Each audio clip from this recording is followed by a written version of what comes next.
بنورنا الدنيا وننشر في الفضاء أملا ونعلي عزم همتنا فمن طلب العلا وصل. سيدنا وحبيبنا وحبيب رب العالمين محمد وعلى آله وأصحابه ومن هدى بهديه إلى يوم الدين.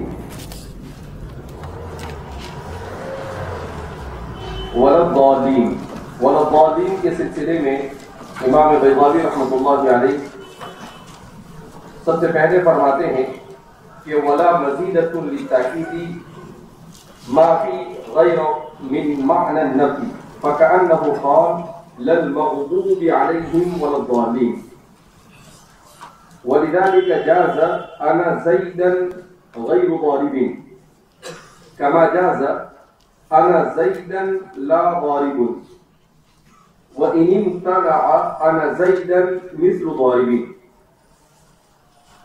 وقرئ وغير الضالين تو فرماتے ہیں کہ لا یہ زائدہ ہے، یعنی ترکیب میں کسی قسم کا کوئی عمل نہیں کرتا اور اس کا عطف غیرہ پر ہی ہو رہا ہے۔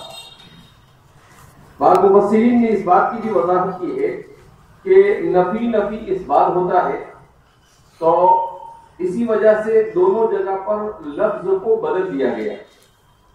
قرآن یہ بھی کہہ سکتا تھا للمغضوب علیہم ولا الضالین، مگر اسلوب اختیار کیا گیا کہ غیر المغضوب علیہم ولا الضالین، تاکہ ایک جیسے دو حرف نفی کا جمع ہونا اور اس کی وجہ سے نفی اس بات کا معنی کا اشتباہ لازم نہ آئے۔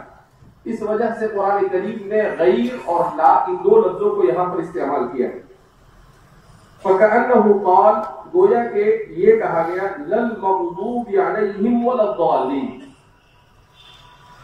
کہ اصل عبارت گویا کہ یہ بن جاتی ہے کہ للمغضوب علیہم ولا الضالین، کہ غیر المغضوبی کے بجائے للمغضوب علیہم ولا الضالین، اس لیے کہ دونوں کے دونوں نفی کا معنی دیتے ہیں۔ وَلِذَلِكَ جَازَ أَنَا زَيْدًا غَيْرُ ضَارِبٍ كَمَا جَازَ أَنَا زَيْدًا لَا ضَارِبٌ وَإِنِ امْتَنَعَ أَنَا زَيْدًا مِثْلُ ضَارِبٍ۔ اب یہاں پر ایک بات بیان کر رہے ہیں کہ غیر المغضوب علیہم ولا الضالین یہ کیوں درست ہے؟ تو فرماتے ہیں کہ عربی زبان میں اس طرح سے جواز فراہم کیا گیا ہے کہ انا زیدن غیر ضارب کہہ سکتے ہیں، اسی طرح سے انا زیدن لا ضارب بھی کہہ سکتے ہیں، البتہ انا زیدن مثل ضارب کہنا یہ جائز نہیں۔ اب یہ تین مثالوں کے ذریعے سے کیا بتلانا چاہتے ہیں؟ اصل میں یہ بیان کرنے جا رہے ہیں کہ ایک ہوتا ہے مضاف، ایک ہوتا ہے مضاف الیہ، اور تیسرا ہوتا ہے مضاف الیہ کا معمول، مضاف الیہ کا معمول۔ اور قاعدہ ہے کہ مضاف الیہ یہ مضاف پر مقدم نہیں ہو سکتا ہے، مضاف پہلے آئے گا اور مضاف الیہ آئے گا۔ غلام زیدین ہے تو زیدین غلامو نہیں کہہ سکتے۔ اسی طریقے سے اگر مضاف الیہ ایسا ہو کہ وہ عمل کر سکتا ہو، جیسے اس میں فاعل اور اس میں مفعول وغیرہ، تو اس صورت میں اس کا جو معمول ہے وہ معمول اس کی بھی دو شکلیں، یا تو وہ معمول مضاف الیہ سے بعد ہوگا یا وہ مضاف الیہ سے پہلے ہوگا۔ اگر وہ مضاف الیہ سے پہلے ہے تو اسے ناجائز کہا گیا، اور اگر وہ مضاف الیہ کے بعد ہے تو اسے جائز کہا گیا۔ مصنف نے اسی کی مثال دی، جیسے کہا انا زیدن غیر ضارب، انا زیدن لا ضارب، کہ اب فرماتے ہیں کہ مفعول چونکہ ترکیب میں بعد میں ہونا ضروری نہیں، جیسے مفعول یہ فعل سے مقدم آ سکتا ہے، فاعل سے مقدم بھی آ سکتا ہے، اس کے اپنے فعل سے مقدم آنا جیسے جائز ہے، اسی طریقے سے اگر مضاف الیہ اس میں فاعل یا اس میں مفعول ہے اور اس کا مفعول اس سے پہلے آ جائے تب بھی کوئی حرج نہیں، ترکیب میں کسی قسم کا کوئی نقص واقع ہوتا نہیں. اسی لیے کیا بیان کر رہے ہیں، دیکھو بیان کر رہے ہیں جاز انا زیدا لا ضارب، انا زیدا ضارب. تو اب کیا فرما رہے ہیں کہ اس میں دیکھو زیدن یہ لا ضارب کا مفعول بن رہا ہے، اس کا مفعول بن رہا ہے، تو اس کا یہاں مقدم آنا کیا ہو گیا، جائز ہو گیا. اسی طریقے سے فرما رہے ہیں کہ انا زیدن غیر ضارب، یہ بھی کہنا کیا ہے، درست ہے، یہ بھی کہنا کیا ہے، درست ہے. اب یہ بات سمجھ میں آ گئی کہ اگر مضاف الیہ کا مفعول اس کے بعد آئے تب بھی درست اور اس سے پہلے آئے تب بھی درست. البتہ بعض مواقع پر اس کا عدم جواز ہے اور وہ اس کی مثال دے رہے ہیں کہ انا زیدن مثل ضارب کا اس کو نحویین نے ناجائز قرار دیا کہ انا زیدن اگر مثل ضارب مثل کے ساتھ آئے تو اس صورت میں ضاربن کے مفعول کو اس پر مقدم کرنا یہ درست نہیں ہے. تو کوئی یہ نہ سمجھے کہ اسی طریقے سے غیر المغضوب علیہم ولا الضالین کہ غیر المغضوب کے ساتھ بھی ایسا ہوتا ہو، تو کہا نہیں، مثل اور غیر اس مسئلے میں دونوں الگ الگ ہے. جب دونوں الگ الگ ہے تو کیوں دونوں الگ الگ ہے؟ اس لیے کہ مثل یہ نفی کا معنی نہیں دیتا ہے اور غیر یہ نفی کا معنی دیتا ہے. غیر کس کا معنی دیتا ہے؟ نفی کا معنی دیتا ہے. اسی وجہ سے جب انا زیدن غیر ضارب درست ہوا، کیوں درست ہوا؟ معنی نفی اس میں پائے جانے کی وجہ سے. لہذا ولا الضالین کا غیر کے اوپر عطف کرنا یہ درست ہوا. ولا الضالین کا یہ غیر کے اوپر عطف کرنا یہ بھی کیا ہو گیا؟ درست ہو گیا. تو اس کو بتانے کے لیے مصنف کو یہ پورا بیک گراؤنڈ کیا کرنا پڑا، بتلانا پڑا کہ بھئی یہ ایسا کیوں یہاں پر ہوا ہے. تو یہاں پر اسی اس پوری عبارت میں اسی بات کو سمجھایا کہ وَلِذَلِكَ جَازَ أَنَا زَيْدًا غَيْرُ ضَارِبٍ كَمَا جَازَ أَنَا زَيْدًا لَا ضَارِبٌ وَإِنْ امْتَنَعَ أَنَا زَيْدًا مِثْلُ ضَارِبٍ کہ أَنَا زَيْدًا مِثْلُ ضَارِبٍ یہ درست ہے نہیں. اہل عرب نے اس کو ناجائز قرار دیا ہے. وَقُرِئَ وَغَيْرِ الضَّالِّينَ اور کہا کہ قراءت شاذہ میں تو غیر الضالین پڑھا گیا تو مسئلہ ہی نہیں رہا، غیر المغضوب علیہم وغیر الضالین، تو وہاں پر وغیر الضالین ہے تو لا اور غیر اس کا کوئی مسئلہ باقی رہتا. لیکن یہ قراءت شاذہ ہے، قراءت متواترہ میں کہیں پر بھی اس کو اس طرح سے پڑھا گیا نہیں ہے. کیونکہ قراءت متواترہ اس کی خصوصیت یہ ہے کہ رسم الخط ایک ہی ہوگا اور اس رسم الخط میں تبدیلی کے بغیر اس کو پڑھا جا سکتا ہو. یہ قراءت متواترہ میں ہوتا ہے اور یہاں پر ایسا نہیں ہے کیونکہ غیر اور لا یہ دونوں الگ الگ ہو جاتے ہیں. تو پورا حرف یا پورے لفظ میں تبدیلی قراءت متواترہ کے اندر میں واقع ہوتی نہیں ہے. قراءت شاذہ کے اندر میں ایسا ممکن ہوتا ہے. وَقُرِئَ وَغَيْرِ الضَّالِّينَ اور اسے وغیر الضالین بھی پڑھا گیا ہے، یعنی یہ قراءت شاذہ کی طرف اشارہ کیا. وَضَلَالُ الْعُدُولُ عَنِ الطَّرِيقِ السَّوِيِّ عَمَدًا أَوْ خَطَأً وَلَهُ عَرْضٌ عَرِيضٌ وَالتَّفَاوُتُ مَا بَيْنَ أَدْنَاهُ وَأَقْصَاهُ كَثِيرٌ. اب الضلال الضالین کے سلسلے میں بیان کر رہے ہیں، اس کے معنی لغوی کو بیان کرتے ہیں. تو کہا کہ ضلال کے معنی کیا؟ تو فرماتے ہیں العدول عن الطریق السوی عمدا او خطأ، سیدھے راستے سے اعراض کرنا، چاہے جان بوجھ کر ہو چاہے غلطی سے ہو، اسے ضلال کہا جاتا ہے. اور بعض حضرات کا کہنا ہے کہ اصل میں یہ ضلال یہ بنا ہے ضل سے، اور ضل کے اصل معنی عربی زبان میں آتے ہیں ضل الماء فی اللبن، کہ پانی یہ دودھ میں غائب ہو گئے. تو اصل اس کا معنی ہے کسی چیز کا کسی میں اس طور پر گھل مل جانا کہ اس کی تمیز بعد میں مشکل اور دشوار ہو جائے، اسے بعد میں دوبارہ الگ کیا جا سکے نہیں. کہ پانی کو ایک مرتبہ دودھ میں ڈال دیا گیا، اب دونوں کو الگ کیا جا سکتا نہیں ہے. کیوں؟ کہا کہ ظل الماء، تو کیا کہتے ہیں کہ پانی غائب ہو گیا، یعنی دودھ میں ایسا گل مل گیا کہ اب اس کی تمیز یہ مشکل ہے۔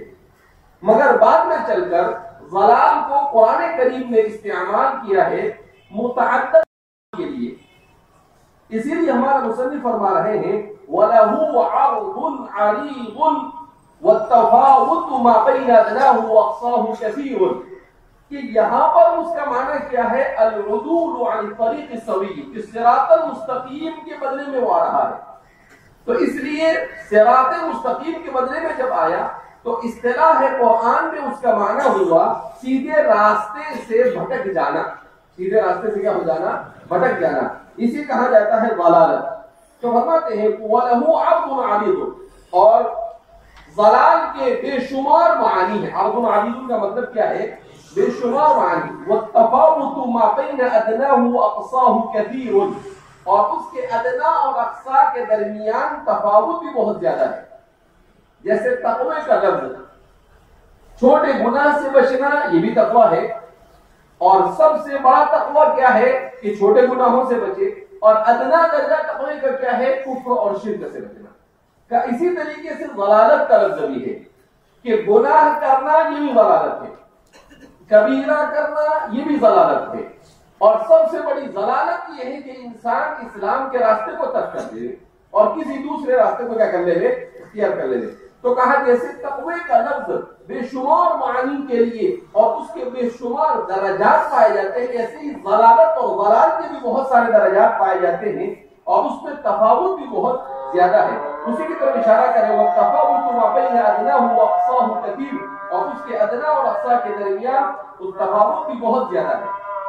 قیل المغضوب علیہ، اب مصنف اس کے لغوی اور قراءت اور اعراب وغیرہ سے فارغ ہونے کے بعد تفسیر کی طرف آتے ہیں، تو فرماتے ہیں المغضوب علیہم الیہود لقوله تعالی فیہم من لعنه اللہ وغضب علیہ، وقالین النصارى لقوله تعالی قد ضلوا من قبل واضلوا كثيرا، وقد روی مرفوعا ويتجه ان يقال المغضوب عليهم العصاة والضالين الجاهلون بالله، لأن المنعم عليه من وفق للجمع بين معرفة الحق لذاته والخير للعمل به، وكان المقابل له من اختل إحدى قوتيه العاقلة والعاملة، والمخل بالعمل فاسق مغضوب عليه لقوله تعالى في القاتل عمدا وغضب الله عليه، والمخل بالعقل جاهل ضال لقوله تعالى فماذا بعد الحق الا الضلال۔ اب بیان کر رہے ہیں کہ المغضوب علیہم سے کون مراد ہے؟ تو فرماتے ہیں کہ بعض حضرات کا کہنا ہے کہ مغضوب علیہم سے مراد یہاں پر یہود ہے۔ جمہور مفسرین کہتے ہیں کیونکہ احادیث مبارکہ میں ایسا وارد ہوا ہے، اور قرآن کریم اپنی تفسیر دوسری جگہ پر کرتا ہے، تفسیر القرآن بالقرآن، اس سے بھی یہ سمجھ میں آتا ہے کہ المغضوب علیہم سے مراد یہود ہے۔ تو فرماتے ہیں کہ المغضوب علیہم الیہود، کہ مغضوب علیہم سے یہود مراد ہے، کیونکہ اللہ رب العزت نے ان کے سلسلے میں دوسری جگہ پر ارشاد فرمایا ہے سورہ مائدہ میں آیت نمبر 60 میں من لعنہ اللہ وغضب علیہ وجعل منهم القردة والخنازیر وعبد الطاغوت۔ تو فرماتے ہیں کہ وہ لوگ ہیں یہود جن پر اللہ نے لعنت کی، وغضب علیہ، اور اللہ ان پر غضبناک ہوا۔ تو فرماتے ہیں کہ مغضوب یہ یہود ہے۔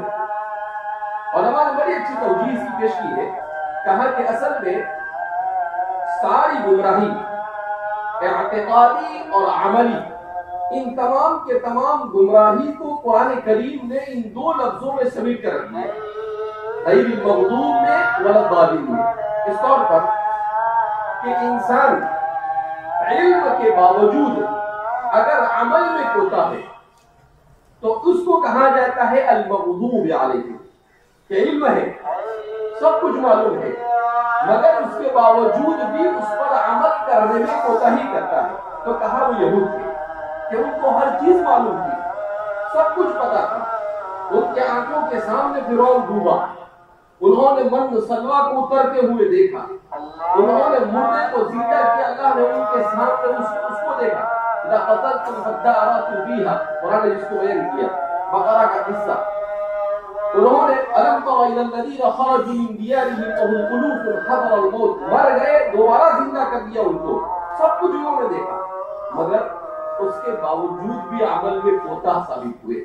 تو معلوم ہوا کہ علم ان کے پاس پورا تھا، مگر اس علم پر عمل نہیں تھا۔ اور اللہ رب العزت کے یہاں پر علم ہونے کے بعد اگر اس پر عمل نہ ہو تو یہ اللہ رب العزت کی ناراضگی کا بہت زیادہ سبب بنتا ہے، کہ بہت شدید اللہ کو ناراضگی ہوتی ہے کہ سب کچھ پتا ہے اس کے باوجود بھی عمل صالح سے کیا کر رہا ہے، اعراض کر رہا ہے۔ تو اس میں فرما رہے ہیں کہ یہود کو المغضوب علیہم سے کیا گیا، تعبیر کیا گیا کہ علم کے بعد عمل نہیں، اس کا مطلب یہ ہے کہ اللہ رب العزت ایسے لوگوں سے انتقام لیتا ہے۔ ان اللہ عزیز ذو انتقام، اللہ کہتا ہے کہ اچھا ہم نے تمہیں علم دیا، تمہیں بتایا کہ یہ کرنے سے دنیا اور آخرت کے یہ فوائد ہیں اور یہ کرنے سے دنیا اور آخرت کے یہ نقصانات ہیں، اس کے باوجود بھی تم اسے انجام دے رہے ہو، اس کا مطلب یہ ہے کہ تم ہماری سزا کے حقیقی معنی میں مستحق ہو اور تم اللہ کو گویا کہ غصہ دلا رہے ہو۔ تو علم پر عمل نہ کرنا در حقیقت یہ اللہ رب العزت کو غصہ دلانا۔ اسی لیے حدیث میں نبی کریم صلی اللہ علیہ وسلم نے ارشاد فرمایا ان اللہ یغار، اللہ کو بھی غیرت آتی ہے۔ کہ اللہ کو کب غیرت آتی ہے؟ جب بندہ گناہ کرتا ہے تو اللہ کو بھی غصہ آتا ہے۔ اللہ کے غصے کا اثر یہ ہوتا ہے کہ جس زمین پر گناہ کرتا ہے وہ زمین کہتی ہے کہ اللہ تو مجھے حکم دے میں اسے اپنے اندر سمول لوں، آسمان کہتا ہے تو مجھے حکم دے میں اس پر ٹوٹ پڑوں۔ اسی لیے قرآن کریم میں کہا وَلَوْ يُؤَاخِذُ اللَّهُ النَّاسَ بِمَا كَسَبُوا مَا تَرَكَ عَلَى ظَهْرِهَا مِن دَابَّةٍ، کہ اگر اللہ گناہوں پر آن دی اسپاٹ انسان کی گرفتاری کرتا تو کوئی بھی زمین پر باقی نہیں، انسان تو نہیں کوئی جانور بھی باقی نہیں ہوتا، لیکن اللہ نے نُمْلِي لَهُمْ ثُمَّ كَيْدِ مَتِينٌ، اللہ کہتے ہیں کہ ہم تمہیں ڈھیل دیتے ہیں اور دیکھتے ہیں کہ کب تک کہ تم استدراج کے اندر میں پڑے رہتے ہو اور کب تمہاری عقل ٹھکانے پر آتی ہے۔ تو بہرحال المغضوب علیہم یہود ہے۔ قرآن کریم قرآن کی نظر میں، شریعت کی نظر میں، اللہ اور اس کے رسول کی نظر میں سب سے بڑا جرم یہ ہے کہ انسان علم کے اوپر عمل کرے۔ یہ جرموں میں سب سے بڑا جرم ہے۔ کیوں؟ علم کے باوجود عمل نہ کرنا یہ دلیل کبر ہے۔ علم کے باوجود عمل نہ کرنا یہ کیا ہے؟ دلیل کبر ہے، کہ آپ کو معلوم ہے کہ اس کا انجام برا ہونے والا پھر بھی آپ کر رہے ہیں، اس کا مطلب آپ پھیڑ ہیں، اس کا مطلب یہ ہے کہ آپ جرات کر رہے ہیں، اس کا مطلب یہ ہے کہ آپ اللہ کہہ رہا ہے اور اللہ کی بات کو آپ کان دھرنے کو تیار نہیں، آپ اس پر توجہ دینے کو تیار نہیں، آپ یہ کہہ رہے ہیں کہ دیکھی جائے گی جو ہوگا دیکھا جائے گا۔ تو اللہ رب العزت کے لیے یہ بات ناراضگی کا ذریعہ بنتا ہے، اس لیے کہ المغضوب علیہم والضالین النصارى، اور الضالین سے مراد نصارہ۔ کیوں؟ تو فرماتے ہیں کہ نصارہ ان کے یہاں پر الٹا ہے، ان کے یہاں پر کیسا ہے؟ الٹا ہے۔ کیا مطلب الٹا ہونے کا؟ کہ ان کے پاس عمل ہے مگر علم نہیں، عمل ہے مگر علم نہیں۔ اب آپ کہیں کہ علم بھی تو ان کے پاس بھی بہت زیادہ ہے، نہیں، یہ لوگ پھر بھی کچھ نہ کچھ مجاہدہ کرتے ہیں، یہود تو کچھ مجاہدہ کرنے کو تیار نہیں، الٹے سلٹے دھندے سب سے زیادہ کوئی کرتا ہے تو یہودی، تو یہ تو کچھ نہ کچھ کرتے ہیں۔ تو فرماتے ہیں اللہ رب العزت ان سے بھی ناراض ہوتا ہے، مگر ان کا عمل یہ علم کے خلاف، علم نہ ہونے کی وجہ سے ہے، تو ان کے ساتھ ناراضگی تھوڑی کم ہوتی ہے، ان کے ساتھ ناراضگی کیا ہوتی ہے؟ کم ہوتی ہے۔ کہ والضالین النصارى، اور ضالین سے مراد نصارہ ہے، لقوله تعالی، اللہ رب العزت کے فرمان کے مطابق قد ضلوا من قبل واضلوا كثيرا، کہ وہ اس سے پہلے گمراہ ہوئے اور بہت سو کو گمراہ کیا، جیسا کہ قرآن کریم نے سورہ مائدہ کے آیت نمبر 77 میں بیان کیا۔ وقد روی مرفوعا، اور مرفوعا اللہ کے رسول صلی اللہ علیہ وسلم سے بھی اسی طریقے سے منقول ہے کہ نبی کریم صلی اللہ علیہ وسلم نے خود فرمایا کہ المغضوب علیہم هم الیہود والضالون هم النصارى، کہ مغضوب علیہم سے مراد یہود ہے اور الضالین سے مراد کیا ہے؟ نصارہ ہے۔ تو حدیث مرفوع میں بھی اس کی تفسیر اسی طریقے سے کی گئی ہے۔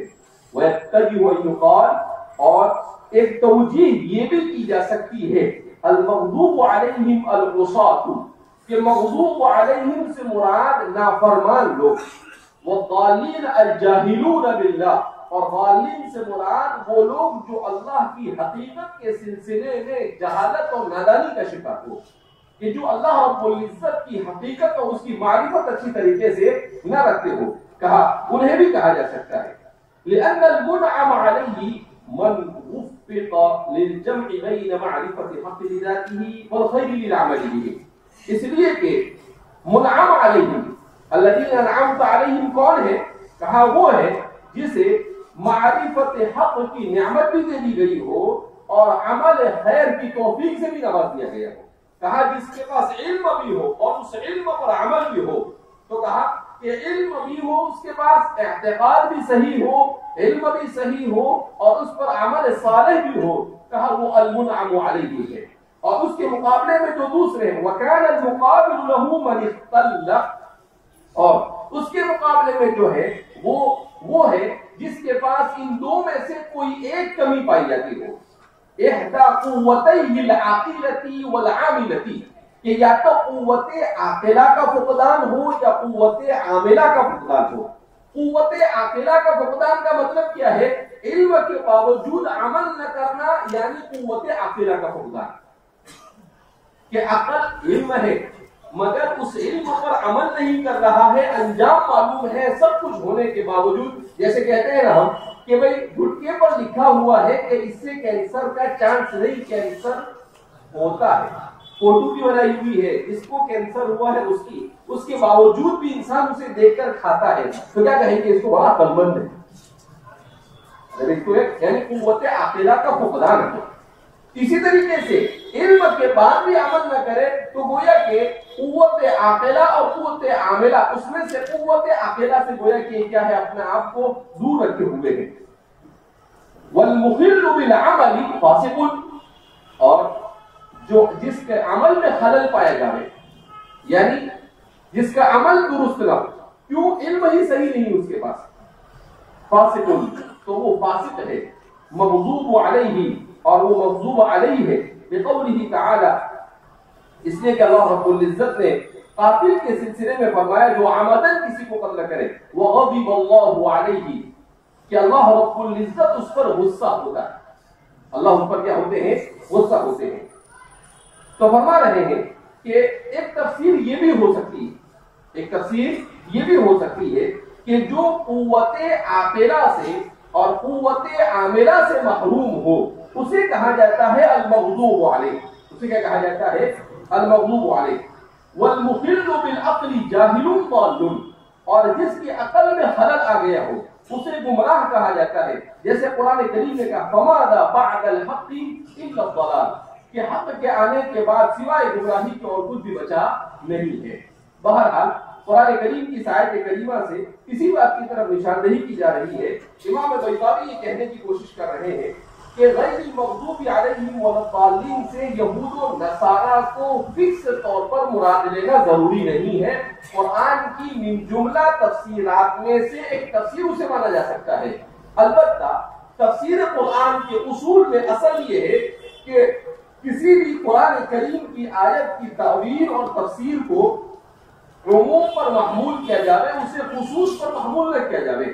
تو عموم پر محمول کرنے کا تقاضا یہ ہے کہ یہود اور نصارہ صرف سیمپل ہے، ورنہ قرآن یہ کہنا چاہتا ہے کہ اللہ رب العزت نے تمہیں عقل بھی دی ہے، علم بھی دیا ہے، بدن بھی دیا ہے، اس کا تقاضا یہ ہے کہ تمہارا اعتقاد بھی صحیح ہونا چاہیے، تمہارا عمل بھی درست ہونا چاہیے۔ جب دونوں چیزیں درست ہوگی تو تم غیر المغضوب علیہم ولا الضالین والی دونوں کے دونوں نفسانی اور روحانی بیماری سے ہوئے کہ کیا ہوگے؟ محفوظ رہو گے۔ اور اگر یہ تو دونوں میں سے کوئی ایک چیز تمہارے اندر پائی جاتی ہے، اس کا مطلب یہ ہے کہ تم شدید طور پر روحانی بیماری کا کیا ہو؟ شکار۔